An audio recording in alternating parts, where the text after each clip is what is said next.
It's on. Okay. I have a new web camera. It's the first one I have bought in 15 years. So now that I'm not using a cheap ass tablet anymore for my filming, I think I'm gonna make maybe more videos. Maybe. We'll see. So, for the past year, I've been thinking a lot about how to use spears, and specifically what you should do with a sword against a spear. And I think I have managed to codify three distinct advantages the sword has over the spear. Maybe rules is a better word. I don't know.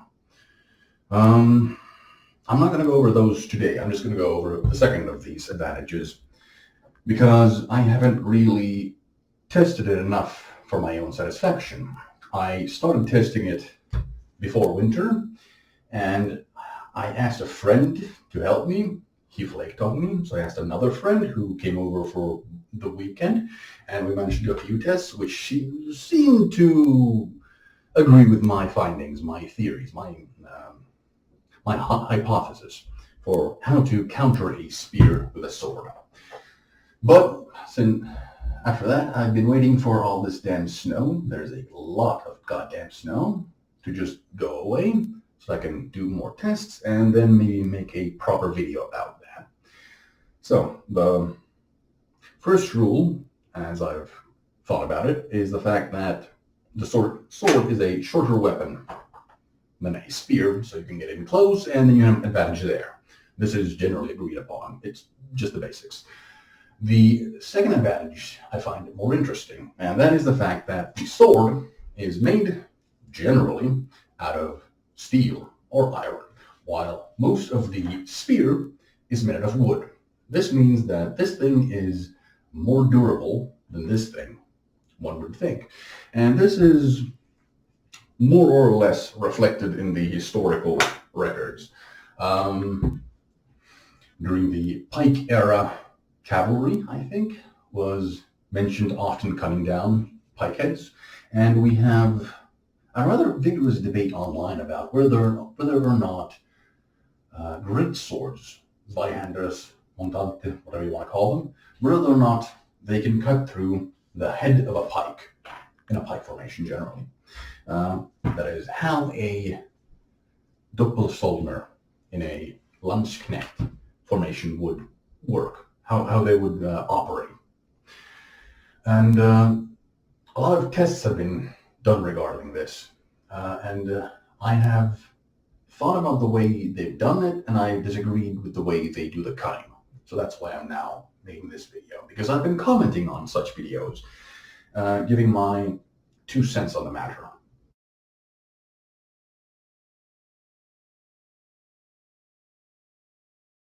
And that's my, well, the second rule is that because the sword is made out of steel and it's sharp, it has an intrinsic advantage over the spear, which is made mostly out of wood.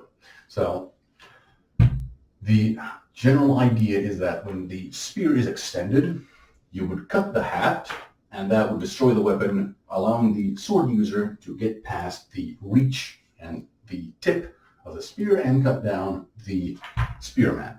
Now, the general counter-argument seems to be that it's not that easy to cut a spear shaft, and that it's quite easy to just avoid cuts to the haft and then counter. Now, a lot of the tests which I've seen online go something like this. So they have the sword, they have the spear, and then they try it like this. They try to hit and cut through, and then they go, oh, you can't cut through that, so it doesn't work.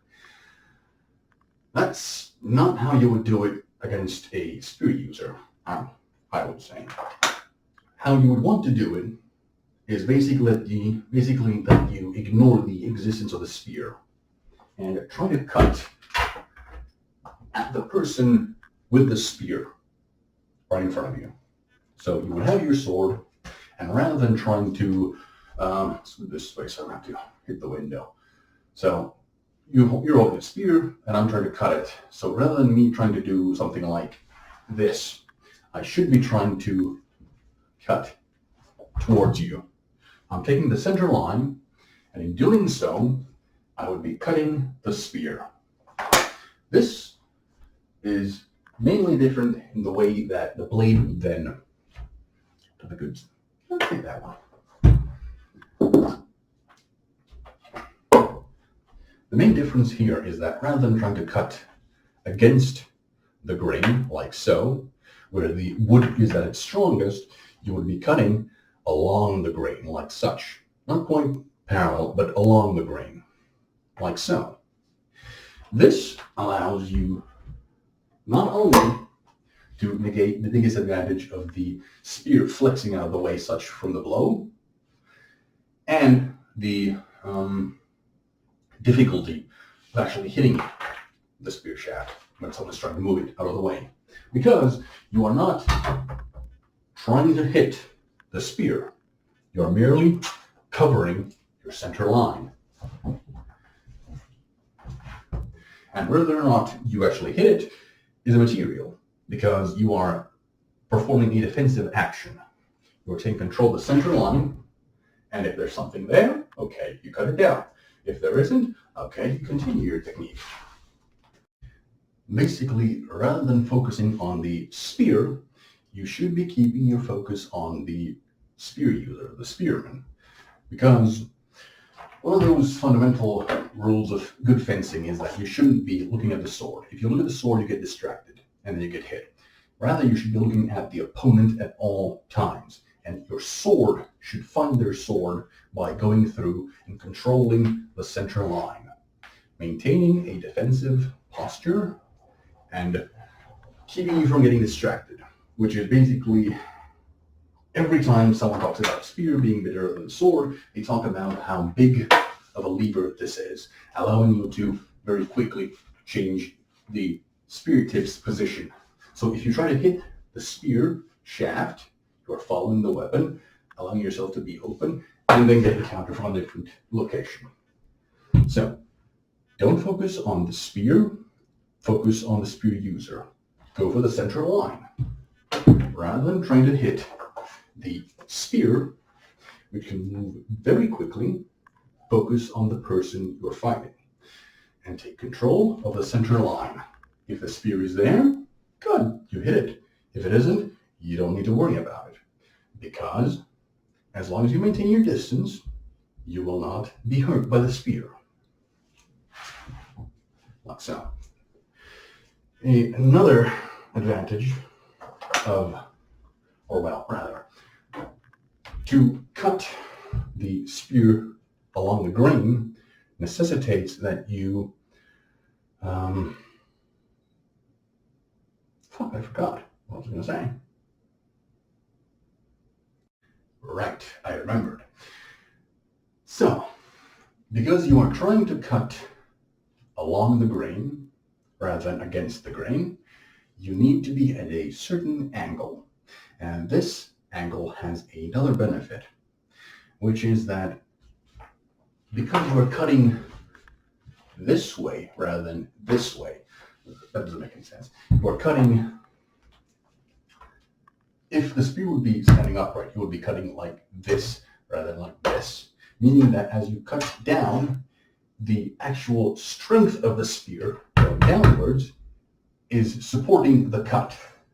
So when I hold the spear like such, or I'm thrusting, I'm getting the advantage of the spear's own structure and stability into the cut, rather than the flex and give of the spear in my hands like this, which makes it a lot easier to cut through this shaft. When I was testing I did my tests with a friend. I had basically 1 hour to do with him. I had spears like this, and then I had garden posts, which were around my, they were thicker than my wrist. I can get my hands around my wrist. I couldn't really get around those big-ass fence posts. When I tested with these, I was testing whether or not I was able to perform the techniques in practice against, rather, I was wearing padding and he was using the spear and I was trying to do the techniques. And it seemed to work. The other test was that I gave him the fence post And then I tried to do destructive cutting with a sharp longsword. I think it was it was this sword. So I was using this cold steel Italian longsword, which is not a cutting sword, rather it's a thrusting sword, very stiff, very fat, not very well suited for cutting per se.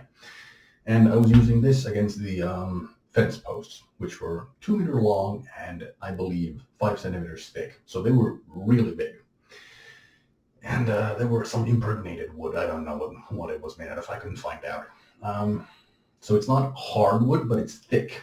And the results of those cuts that I did was that big splinters would be cut out, like not a full quarter, like a fifth of the diameter, just like flying off. And when it didn't, a couple of things usually happen.